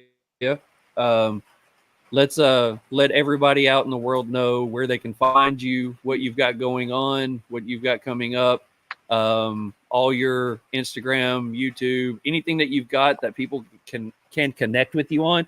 Let the world know how to reach you. Yeah. So right now you can reach us on Instagram, obviously. We're on X or Twitter. We're also on Facebook. We're on LinkedIn. So any of those places you can reach out to there, or just come say hi, support, whatever. If you want to find our sticks and where to support, you can find us on ToroCigarCompany.com. They have our sampler pack at this time. I'm hoping that they'll expand and bring on more, but time will tell. If you're wanting to take, if you're trying to want to play around and build your own packs and do all that kind of stuff, or buy a box or whatever, or just come check out what we do, come by SilentHeroCigar.com. That'll have everything there for you. And also, if you go on that website on SilentHeroCigar.com, you can hit the Find Us tab. And depending on where you are in the country, we're in 8 shops right now. So if you're in the local region, I think we're in 1 shop in New Mexico and Albuquerque, 2 in Pennsylvania, I believe 2 in Georgia, and I can't remember for the life of me the other one. But nevertheless, if you go in there and go to Find Us, you'll see all of the shops that we're in. If you're in the local area, go stop in there and support the local brick and mortar. But yeah, and then like I said, coming up, by the end of the year, we hope to have T-shirts ready and available for customers to purchase and support the brand, as well as patches as well. And then hopefully by this time next year, we have another 2 or 3 sticks that are released that are a little bit more premium, and premium in the sense of packaging, different sizes. So instead of a Robusto, I'm looking at doing a double Corona for one, for example. So you're going to have a little bit more of these, niche sizes. They're not going to be crazy, but it's going to be a little bit different than the core line. And like I said, all of those sticks will still have very meaningful names behind it. And then the packaging will be representative of that stick as well. Love it. Absolutely love it, man. Cigars awesome. with Big Al says, thank you so much for being a not so silent hero.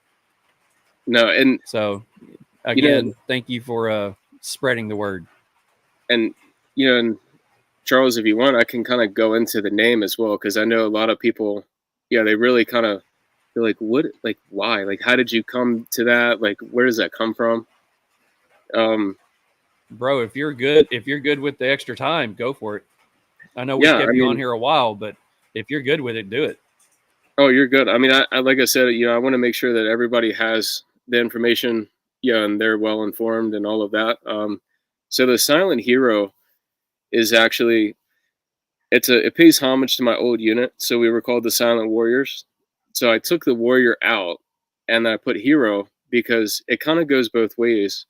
So the Silent Hero is that person that fights PTSD that you might not know, hence as to why we did an AI generated gentleman in the middle. So it's not very specific. It can be anybody. And the hero aspect of it as well is I wanted my customer to understand that they're the hero in somebody's story. When they purchase the cigar or a shirt or a patch or a sticker, whatever it may be, they're having a direct impact in a veteran's life and helping them get on the right track of getting better and having, a more fulfilling life, where you're not feeling like you're in fight or flight, you're enjoying life again. And, you can smell the roses and, go outside and do all these things. And you're not worried about, whatever paranoid, thought you might have, so No, I mean, the silent hero is not only just the company and the person that's struggling and continuing for their family or continuing for themselves. It's the consumer behind it as well. You know, you guys are the heroes.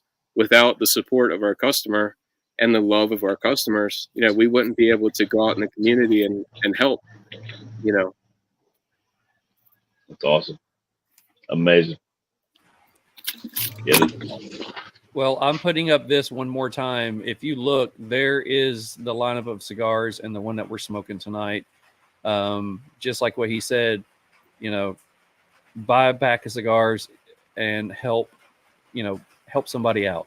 Okay. You can also be a silent hero by just enjoying what he's offering. So every little bit helps. So be a silent hero.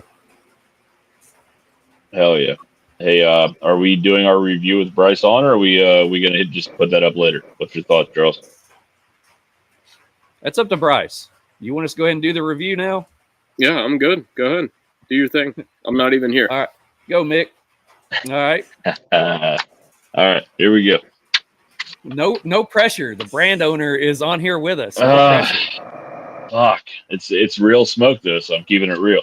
No, I I love this smoke and what you're doing, man. It is a great smoke. I've been through 2 5-packs, and yes, I'm ordering more very soon, and yes, there will be 2 Candelas in there. So Jordan, yes, we're smoking that live. Yeah, I the whole way through, man, I got notes of black pepper, a little bit of dark chocolate, maybe coffee nibs kind of taste, a little bit of coffee to it, almond leather in the first front, and that raisin was like the weird part to me. Like I love it because it hit me on the back end. I like that little bit of like citrusy raisin kind of fruity flavor. So on the first part, the pre-let experience, I got a 13 out of 15. The flavor, I got a 21 out of 25. The smoking characteristics, I got a 23 out of 25. And the overall impression, I got a 28 out of 35. The total smoke time was 64 minutes, and I ended up with a 88 out of 100. So a score of 88. And man, I'm telling you, it's up there for me. It's a good Maduro. It's not as strong as I'm used to, but that's not a bad thing. Like it's a solid smoke the entire way through. I love the notes on it.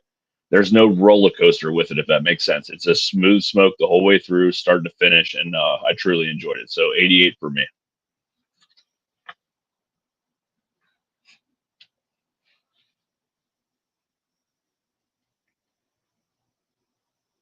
Charles is still on mute.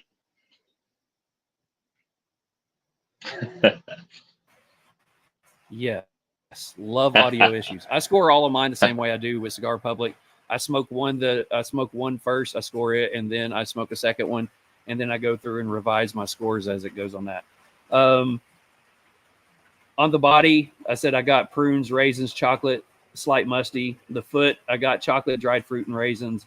Cold draw, dry fruit, sweet tobacco with a good draw.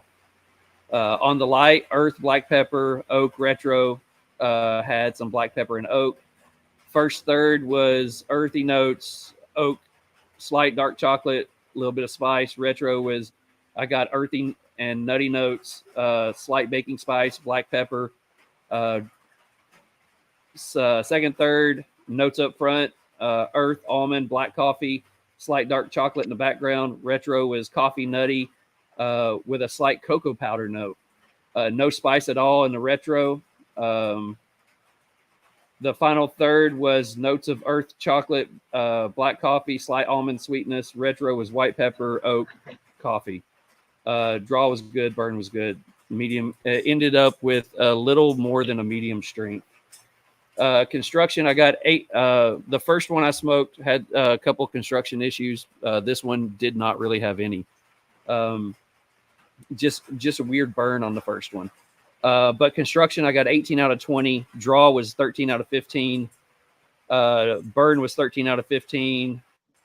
Complexity was 18 out of 20. Enjoyability was a 19 out of 20. Smoke output and texture was a 4 out of 5. Overall experience, 4 out of 5.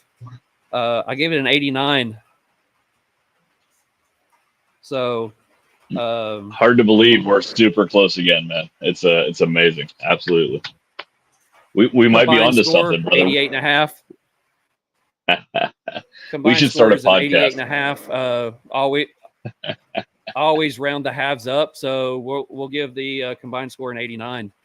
So hell yeah. Great. I mean,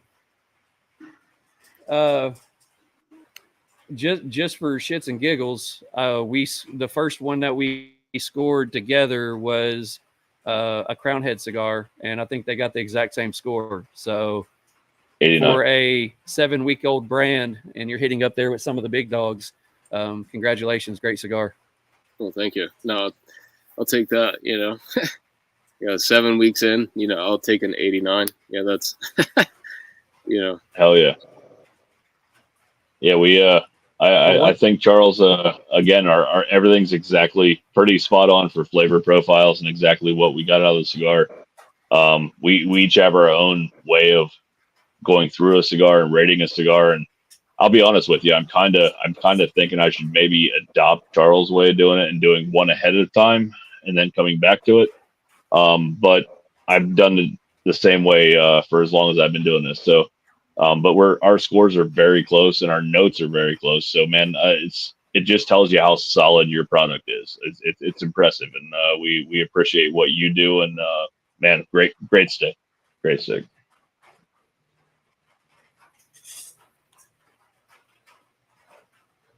Well, once again, thanks for jumping on here. We've had you on. I think you're the longest person that we've had on here, the longest one that we've gone. We're right at 2 hours. So I definitely appreciate you jumping on here again. And again, look forward to talking with you in our chats and looking forward to see you on Tuesdays. So thanks, brother. Any Absolutely. Great words of wisdom to leave us with? Just keep pushing, keep fighting. That's it. There you go. Real simple. Keep pushing, keep fighting. Fuck yeah, man. Yeah.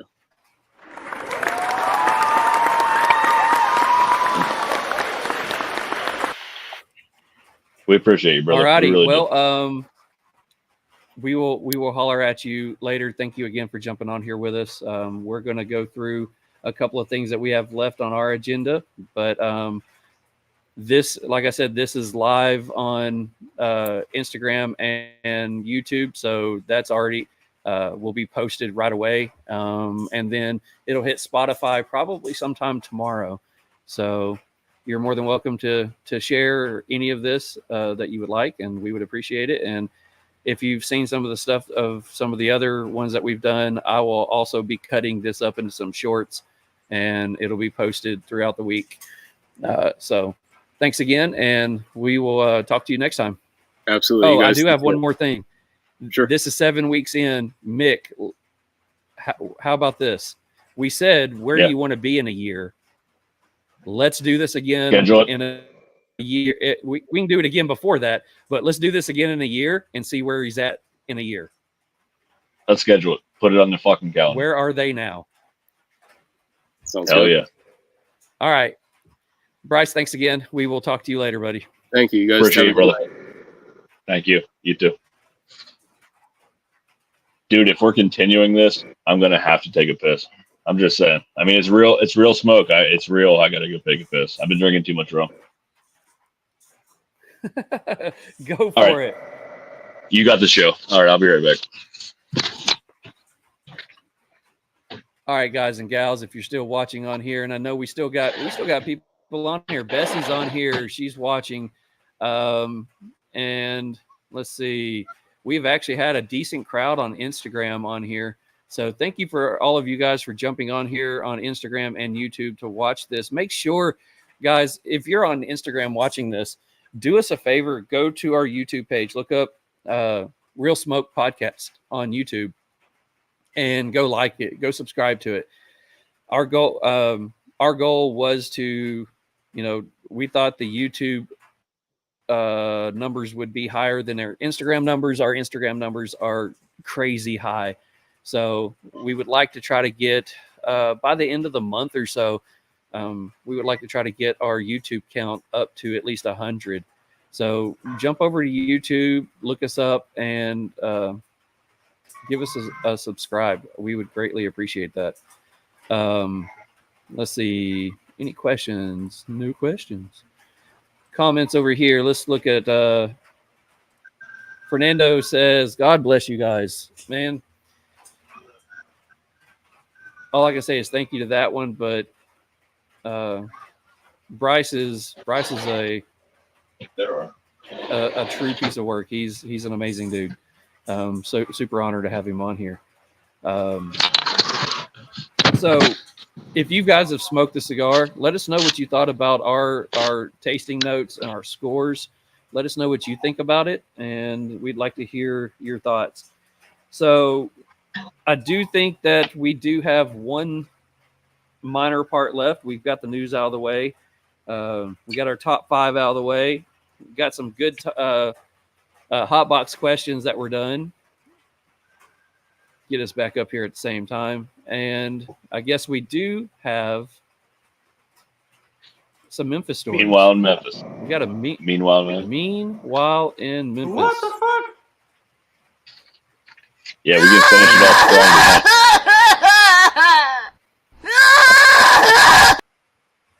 That's what I think about every time I start hearing one of your stories. So let's give us some Meanwhile in Memphis. Fucking Fernando, love him, man. He stuck with us for fucking 2 hours, man. That's awesome. Yeah, that's awesome. So, do you want me to go through both the stories, or just a really good one? You want both of them? Sure, go for it. All right. So, 3 teens and while you were go arrested. For it, while you go for it, I'm going to pour a drink because I don't get to drink during this. And look at this. Dude's tilting back another one. Dang. All right, let her rip. Yeah. Here we go. 3 teens were arrested in a string of robberies. 1 charged for stealing a Memphis Police Department car. So both these stories kind of are the exact same thing. So 3 teenagers are facing charges after investigators said they went on a crime spree through Memphis. What the MPD arrested 2 15-year-olds and 1 16-year-old after their alleged crime spree. 15 and 16. Come on. I'm surprised, but not surprised. I hate it when it happens like that because Memphis doesn't have a lot to do for children anymore. Man, stop making excuses. It's really bad. So the first incident happened just before midnight on September 21st at a BP gas station. Officers said the suspect hit a man, leaving a store, took his wallet and keys, and drove off in the victim's Honda CRV. The SUV was tied to a string of crimes on Saturday, including a delivery driver robbed at gunpoint on Allison Avenue, and robberies at a vape store on Poplar Avenue and Summer Avenue. Then Sunday afternoon, officers spotted the Honda CRV near James Road. They tried to stop the car, but the driver kept going, before eventually crashing into a mailbox.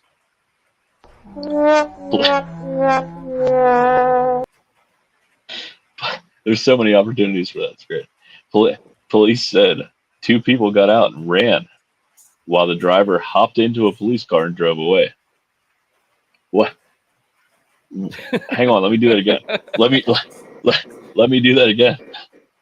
Police said 2 people got out of the car and ran away, while the driver hopped in a police car and drove away. This guy was good. That's a good one. The suspect eventually hit a curb, tried to run off, and the 2 other teens were caught and arrested. So that's pretty much it for that one.